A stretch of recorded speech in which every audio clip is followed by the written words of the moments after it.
located at the corner of 33rd and Minnesota. Just look for the experiment. We don't have container-made foods at Sneaky's. Everything we make is from scratch. We grind our own cabbage for the coleslaw. We make our gravy from scratch. We make it 5 gallons at a time, and we make it every day. We boil our own macaroni. We make all of our dressings, and we have the best blue cheese recipe you will ever taste. The delicious, crispy, juicy taste of Sneaky's chicken is now available in Sioux Falls. You dine in or carry out. Sneaky's chicken is made fresh for every order. We marinate it for 24 hours. All the juices get sealed in. All the flavoring gets sealed into the chicken itself. So when you take that chicken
questions in front of the media. He did speak to Adam Schefter before, but he spoke out in front of the media for the first time, and here's how he addressed it.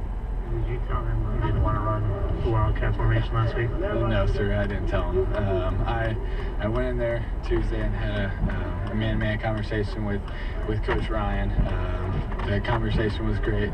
You know, I simply asked, to get an opportunity to play quarterback, and that was my passion. And I did tell him I was frustrated, with the Wildcat, the success we were having, some of the stuff we were doing. So I was definitely disappointed and frustrated, and I let him know that, same that I did Wednesday to y'all, and just asked for an opportunity to play quarterback. And he definitely understood that, and then Friday I went up to him again and reiterated the fact that, hey, I would do anything for this team, like I have all year, from punt to hand steam to cutting DNs to catching passes, whatever I could do. And he appreciated that, and he understood, and we got a great relationship still, and so he knows that I'll do anything to help this team.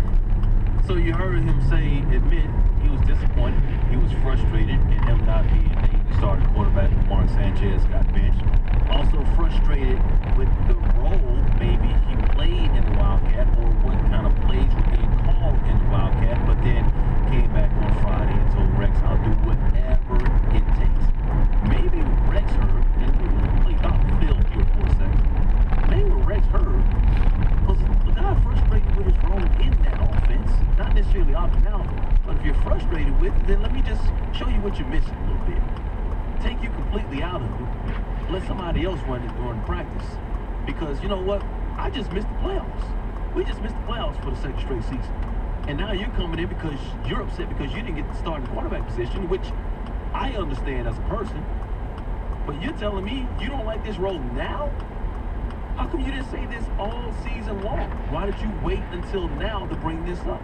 I'm just saying that's what Dr. Phil probably asked. Well, there are a lot of things that we don't know behind closed doors, although Rich Cimini from ESPNNewYork.com is the one that wrote this story, and I was just reading his timeline. He basically has said this story is 100% accurate. Okay, we believe him. I mean, he works with us. Yeah. And the bottom line is this, like I said, could you be frustrated with your position? I'm frustrated with not getting the opportunity to start a quarterback. I'm frustrated with the way this Wildcat has been performed. I'm frustrated with the way the plays have been called. I'm frustrated that I haven't gotten multiple series, multiple opportunities to, be in the red zone and to do those different things. I'm frustrated with that. And could that Rex Ryan has read that as the guy doesn't want to play, the guy doesn't want to do it. Take him out of that position. So I understand how those things can get, I don't want to say blown out of proportion, but those things can look on the outside looking in as a guy that opted out. And I'm not saying that he didn't opt out. He may have, and this may be spin doctoring. This may be trying to cover yourself a little bit here as well. None of us really are privy to what went on behind closed doors, and so we'll have to let this thing play out. But it's obvious at this point that Wildcat did not work with Tim Tebow, that the New York Jets were unprepared to deal with Tim Tebow and the celebrity that is Tim Tebow, and that this whole experiment for the New York Jets this year has been an abject disaster. And the reports now are they're definitely going to part ways, and it looks like Tim Tebow will wind up in Jacksonville. Good for him. And as I've always said, man, I hope he proves me wrong. I don't think he's a quarterback in the National Football League. I just don't think he'll ever be a guy that's going to be operating the quarterback position in this league. Maybe I'm wrong. We shall see. Only time will tell. But as I always say, man, I'd love to have young players like Tim Tebow prove me wrong. Make me eat some crow. I'm good with that. And you'll be the first to admit that you were wrong, and you will say you were sorry. That's the type of person you're a stand-up guy. You really are. I mean that. I really do. I mean, that's one thing I like about you is if you're wrong about something, you'll admit that you're wrong, because there are a lot of analysts, I'm not calling any names, a lot of pundits or whatnot that cannot admit when they are wrong. We get paid for our opinions out here, and we're not right. So when we're not right half the time, or some of the time, when we're wrong, we should come back and say, basically, with as much passion that we had when we was out there saying something negative about that person, we should come back and say, you know what, I'm sorry. And we should be the bigger person if it happens. If it happens. Guys mature. Guys grow up, and they work. And let's hope that works for Tim Tebow.